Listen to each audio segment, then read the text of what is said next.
Rain slapped the windows of the United Earth Embassy in Geneva like it had a vendetta. Inside, the tension was thicker than the reinforced alloy doors that had been hastily installed 2 weeks ago. The delegation chamber buzzed with whispers and the low hum of translation devices, all centered around one man who sat too still to be comfortable. Reid Everston adjusted the collar of his uniform. The sharp navy blue fabric pinched just under his jaw, but he wasn't about to complain. He'd spent the last 7 years working his way through the diplomatic ranks. And now, against every logical prediction, he was Earth's lead representative in what the media had dubbed the most important peace summit in human history. Across the table, Ambassador Vakrael of the Zegrathi Imperium leaned back in his wheeled chair, a piece of human innovation he'd grown disturbingly fond of. He wore an armored exoplate glistening with a metallic sheen, a status symbol among his kind, though Reid had quickly learned it served more practical purposes like intimidation. "You offer peace," Vakrael said, his translator emitting a deep monotone. "Even as your warships gather in orbit," Reid kept his hands flat on the table. "Our ships are in orbit because yours are. We're not looking for war." Vakrael let out a sound that might have passed for laughter if it weren't so guttural. "Then your species is more foolish than I believed." Reid turned to the monitor embedded in the table. Dozens of surveillance feeds flickered across it: orbital footage, atmospheric scans, and satellite imagery. All of them showed the same thing: Zegrathi warships, at least 20 of them parked in high Earth orbit. "You initiated contact," Reid said. "You offered an alliance, then you demanded submission. That's not a negotiation. You misunderstand. Your people are a curiosity. We came to assess your threat level. I have done so." He tapped a clawed finger on the table's edge. "You are adaptable, yes, resourceful, but that is not the same as dangerous." Reid's lip twitched, not quite a smile, not quite a grimace. "That's why we're offering this peace." Vakrael leaned forward. "You think I fear retaliation? Earth's entire nuclear arsenal could not penetrate one of our shields. This," he gestured to the peace offer on the tablet before him, "is a stalling tactic." The room fell silent. Even the low murmurs from the aides and security personnel died off. Reid exhaled slowly. "You're right, it is a stalling tactic." Vakrael's head tilted. "Ah, honesty, now we speak truth." Reid stood up. "We stalled because we needed time to finish evaluating what you were really after." Vakrael's eyes narrowed. "We know about the resource scans, about your fleets positioned around Europa and Titan. You're not here for diplomacy. You're here to strip mine our system until it's dry." Vakrael didn't deny it. "And what will you do now, little diplomat? Threaten me with extinction?" "No," said Reid. "Just ask you to reconsider," and that was when Vakrael laughed. It started as a low rumble, then grew into a full-bodied, echoing laugh that bounced off the chamber walls. The alien guards behind him shifted slightly, clearly confused by the reaction. Reid didn't move. He waited until the laughter died down into a lingering rasp. "You find that funny?" "I find it absurd," said Vakrael. "Your planet is fractured. Half your nations don't even trust the others. You rely on ancient weapons and unstable alliances. And now you expect me to believe you've got some hidden ace." "No ace," said Reid. "Just a final warning." He tapped a button on the table and the lights dimmed. A single screen lit up behind him showing a grainy video. It was time-stamped 3 years ago. A Zegrathi scout ship, the same model as Vakrael's personal cruiser, spiraled violently through Jupiter's upper atmosphere before exploding into a chain of fireballs. "We didn't shoot that down," Reid said. "You lost that ship because your systems didn't account for what happens when you try to use your gravity dampeners too close to a gas giant's ionosphere. We found the wreckage. Reverse-engineered part of your propulsion system." Vakrael leaned forward, no longer amused. "We didn't improve it," said Reid. "We destabilized it." A new video played. This one was recent, a test run deep in the uninhabited fields of Antarctica. A Zegrathi engine core pulsed once, then imploded in a flash of white light, flattening everything in a half-mile radius. Reid looked Vakrail in the eye. If your ships engage, those cores become unstable. They'll tear themselves apart before they even reach the upper atmosphere. Vakrail didn't laugh this time. You would destroy our technology at the cost of your own planet, Reid nodded. We already live here. We've got everything to lose, you don't.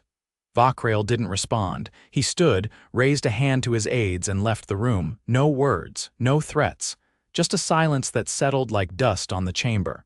Reid sat down, his back sticky with sweat beneath the uniform. His aide, Marcus, leaned close. Was that bluff actually legal? Reid stared at the blank screen. It wasn't a bluff. 3 days later, the Zegrathi fleet repositioned. Not a retreat, not quite. Just a slow, deliberate withdrawal from Earth orbit to the outer rim of the solar system. Earth satellites tracked them every kilometer. Reid sat on a bench near Lake Geneva, arm in a sling, ribs still aching from a training accident 2 weeks prior. He'd ignored the pain through most of the summit, but couldn't fake it anymore. The doctors said 6 weeks minimum for proper rib healing. He was on week 2, a woman sat next to him.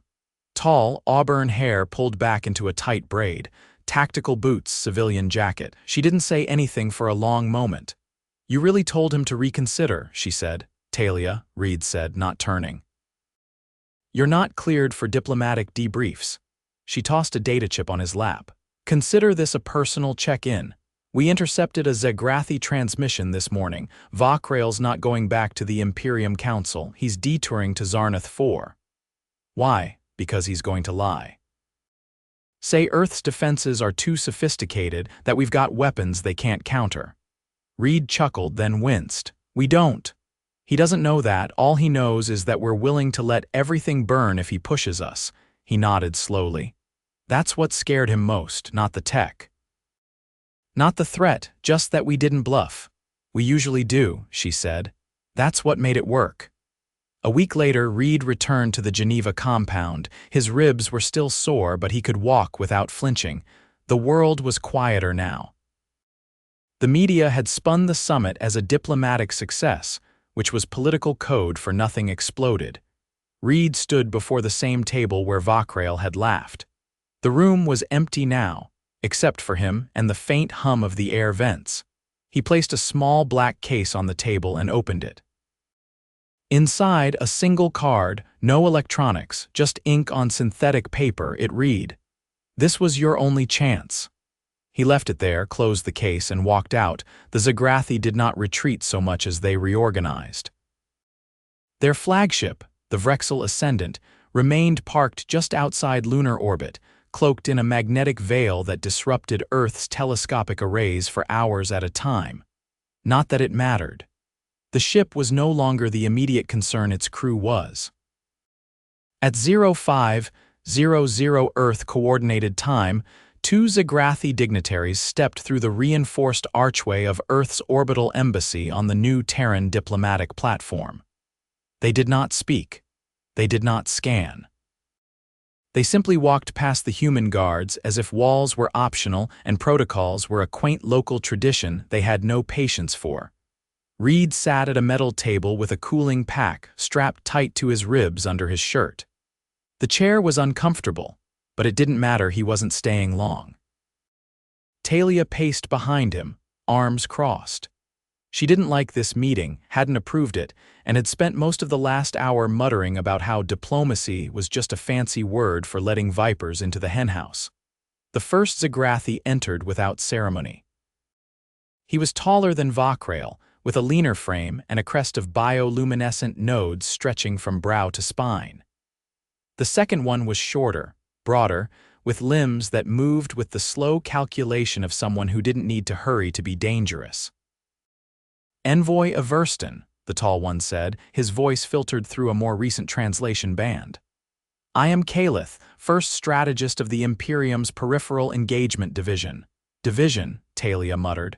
They've got departments for invading people. Caliph's companion spoke with less polish. We are not here to invade. We are here to understand the anomaly. Reid didn't blink. What anomaly? Calith gestured to the screen on the far wall. It flickered to life, displaying a series of waveforms and heat signatures. All of them centered on a moment 39 hours ago when a Zegrathi probe in orbit around Venus suddenly lost telemetry. The data spike showed a spike in ambient radiation, followed by an unexpected electromagnetic pulse that reversed polarity mid-burst. "That wasn't us," Reid said. "We know," Calith replied. "It was your moon." Talia stopped pacing. "Luna doesn't emit EMPs. Not on its own," said the shorter Zegrathi, "but your kind built something, buried, deep." Reid looked at the screen, then back at Calith. "We don't have installations that far below Luna's regolith. Our deepest borehole was 600 meters. That's not enough for anything that would generate this." Calith studied him, unblinking. "Then someone else did." Talia stepped forward. "You think we have a secret moon weapon, but we don't even know it exists." "You have a pattern," Calith said. "You harness forces you barely comprehend. You construct miracles from wreckage. Your kind survives not through dominance, but through chaos." "Resilience," Reid corrected. "Semantics," said the other one. Calith moved to the wall and tapped a control node. The image shifted to a live feed of the moon's surface, centered on a crater that had shifted in shape. Not collapsed, warped. The surface had smoothed slightly, as though something beneath had pushed outward and then vanished. "We believe a dormant construct was activated, perhaps unintentionally." "Perhaps, instinctively," Reid leaned forward. "Instinct isn't how machines work." Calith turned from the screen. "Nor are machines supposed to fabricate a bioelectric field capable of disrupting Zegrathi shielding from 400,000 kilometers away." Reid's chair creaked as he leaned back. "So that's the anomaly." "No," said Calith. "The anomaly is why it stopped." Talia's brow furrowed. "It just shut off," Calith nodded. 15 seconds after activation, as if something reconsidered. The silence that followed was thick with unspoken implications. Reid felt it in his chest, heavier than the bruised cartilage along his ribs. Calith folded his arms. "This is not a peace summit. It is a reconnaissance ritual." Reid didn't move. "You humans are not a threat in the traditional sense. You are not unified. You are not technologically superior, but you are unpredictable. And unpredictability can be more dangerous than any weapon." "You're afraid of potential," Reid said. Calith didn't deny it. "We are afraid of error, of miscalculating your trajectory." Reid stood slowly. His ribs protested. "Then maybe you should stop scanning and start talking." The shorter Zegrathi tapped a node on his wrist. A new image appeared on the wall Earth's Pacific Ocean mid-storm. A freighter rocked violently under a typhoon. Lightning arced down, striking its hull. The ship should have capsized. Instead, human crew members scrambled across the deck, redirecting cargo manually, lashing containers, improvising sails from torn tarps. "Is this typical?" the shorter one asked. Talia tilted her head. "You mean the storm, or the fact they're not dead?" The response. "The refusal to retreat," Reid answered. "That's not refusal, that's adaptation." Calith closed the feed. "You don't escalate, you mutate." "And you don't like that," Reid said. Calith didn't blink. "It complicates our models." Talia crossed her arms again. "You've been modeling us for decades, since your first orbital satellite," Reid exhaled, "and you still haven't figured us out." Calith's gaze shifted. "No, that is the anomaly." The shorter Zegrathi stepped forward. "There is protocol. When a civilization cannot be modeled, it is either isolated or eliminated." Reid met his eyes. "And which one are we getting?" Calith paused. "Neither. We request observation rights." Talia barked a laugh. "You want to watch us up close now, not surveillance," Calith said. "Immersion. Cultural embedment. Non-interference unless provoked." Reid leaned on the table. "You want to put Zegrathi on Earth?" Calith nodded. "Not many, 6, perhaps 7 scientists, analysts, linguists." "And the trade-off?" Reid asked. "No orbital interference, no resource scans. No fleet maneuvers for one solar cycle." Talia circled the table. "So you're offering a 1-year ceasefire in exchange for a front-row seat?" Calith tilted his head slightly. A test. We wish to see if your chaos is survivable. Reid's hand moved to his side unconsciously. His ribs were throbbing again, not sharp, just relentless. Like Earth itself always aching, never collapsing. Fine, he said. But we choose where they are embedded, and they follow our laws. Calith didn't argue. The shorter one added, and if one of them is harmed, they won't be, Reid cut in. Unless they decide to treat Earth like a lab. Calith extended a hand. His fingers were long, jointed in twos and faintly translucent. Reid hesitated, then shook it. Observation begins at equinox, Calith said. Prepare your world. They turned and left. Talia didn't speak until the doors sealed behind them. You realize what you just agreed to? Yeah, Reid said, sitting down again. I let aliens move in. They're going to dissect everything. Language, behavior, politics, they already do that, Reid said. Now they just have to do it politely. She leaned against the doorframe. You think we can keep them honest? Reid winced as he adjusted the ice pack. No, but we can keep them confused. That's almost the same thing. 2 days later, the first embedment locations were proposed, not capital cities, not military bases, but places like rural Alaska, storm-soaked fishing villages in the Philippines, and a rehabilitation center in coastal Kenya. Environments where human resilience wasn't theoretical, it was daily practice. The Zegrathi had come to measure chaos.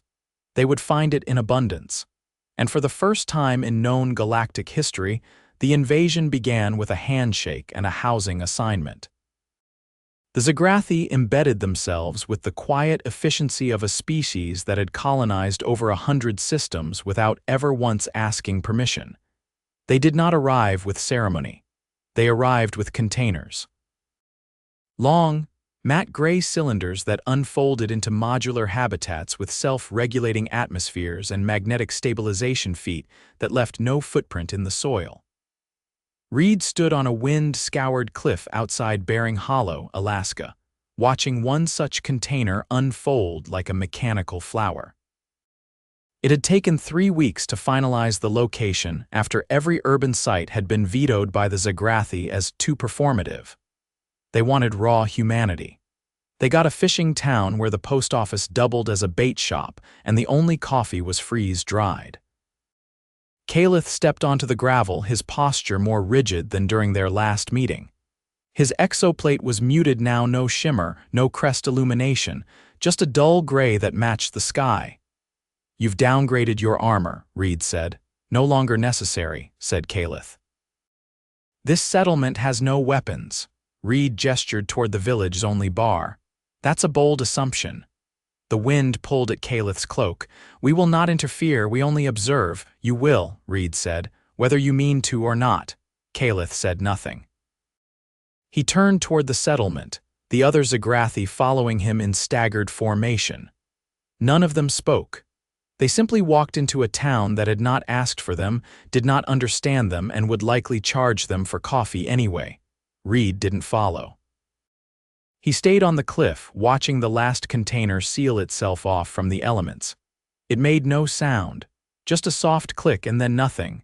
No welcome, no banners, just silence and the slow crunch of boots behind him. Talia stopped beside him, squinting at the same view. They've already asked about the halibut quotas, she said. They, Calith and the one with the longer arms. I think they're trying to reverse engineer our economy based on fish weight. Reid scratched the side of his jaw. That's not even the strangest thing they've tried this week. They also asked if humans regularly enter temporary unconsciousness in public. They mean sleep in chairs, at odd angles, mid-conversation. Reid laughed, which made his ribs throb again. They saw old Martha on the ferry. She drooled on Calith's forearm. He didn't move. Diplomatic progress. Talia adjusted the collar of her coat against the wind. They're waiting for us to crack. For someone to panic or escalate or try to show dominance, I know. They're not going to find it here. I know that too. She turned to leave, then paused. You're scheduled for imaging in 48 hours. Don't put it off. Reid tapped his side. Already booked. Later that day, Caliph entered the town's community hall, where the locals were hosting a welcome, probably potluck. The sign was handwritten. Someone had drawn a UFO abducting a baked potato. Inside, folding tables sagged under the weight of casserole dishes, wild berry pies, and a suspiciously unidentifiable meat loaf. The Zegrathi stood near the entrance, scanning the room without moving their heads. A boy approached them.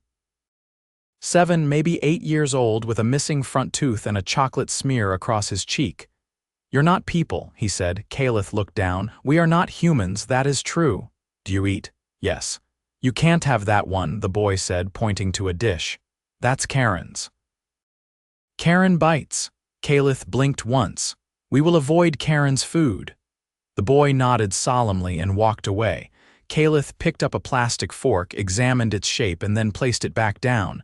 The motion was deliberate, as though mimicking a cultural rite. He moved through the room slowly, pausing at each dish, each decoration, each photo tacked to the wall.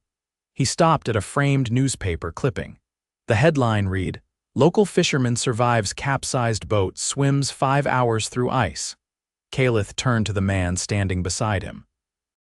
"You are this individual," the man nodded. "Yeah, dumb luck. You suffered hypothermia? Probably, don't remember most of it. You continued to fish the next day. Boat still floats. What else was I gonna do?" Caliph looked at the article again. "We assumed your species had limited tolerance for environmental extremes." The man looked around the room. "We do, doesn't stop us." Caliph ran his fingers lightly over the glass. "Your kind persists without certainty, without control. Is that bad? It is inefficient." The man shrugged. "Efficiency doesn't keep you warm." Caliph did not respond. Instead, he walked to the window and watched the snow begin to fall. 3 days later, a storm rolled in harder than expected. The kind that flattened satellite dishes and tore shingles from roofs like paper scraps. Power failed across half the town. The Zegrathi habitats remained online, glowing faintly in the dark like bioluminescent insects. Reid arrived by snowcat 2 hours after the worst winds hit. He found Caliph outside the clinic, holding a tarp over a collapsed awning.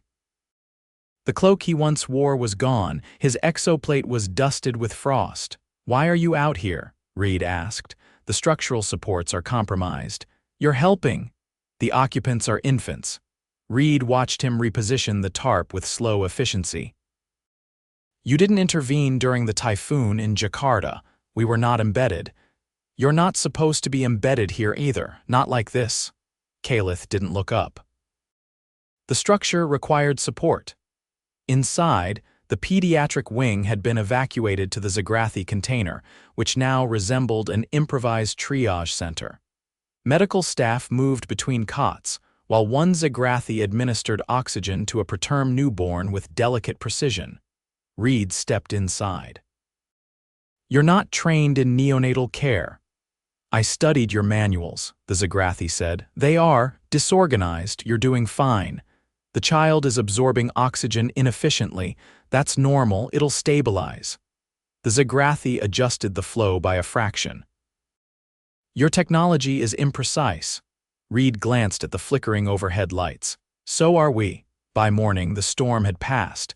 The power returned. The only casualty was a weather antenna and 4 picnic tables. The clinic resumed operation. The Zegrathi returned the infants without ceremony. Caliph stood in the square, watching the townspeople shovel slush into the gutters.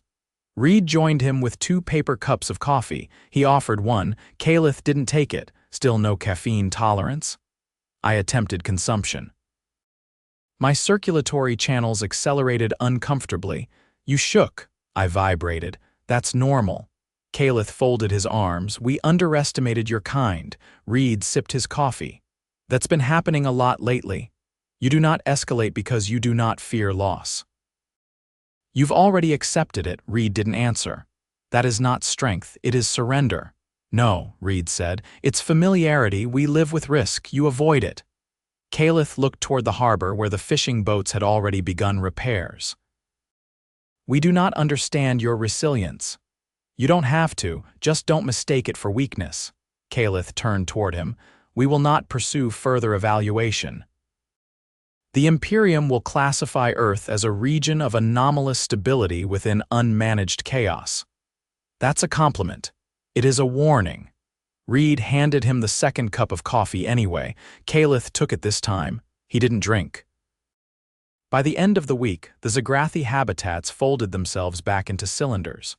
The ships lifted silently into orbit, leaving no trace. Reid remained in Bering Hollow another 2 days. He walked slowly, favoring his left side.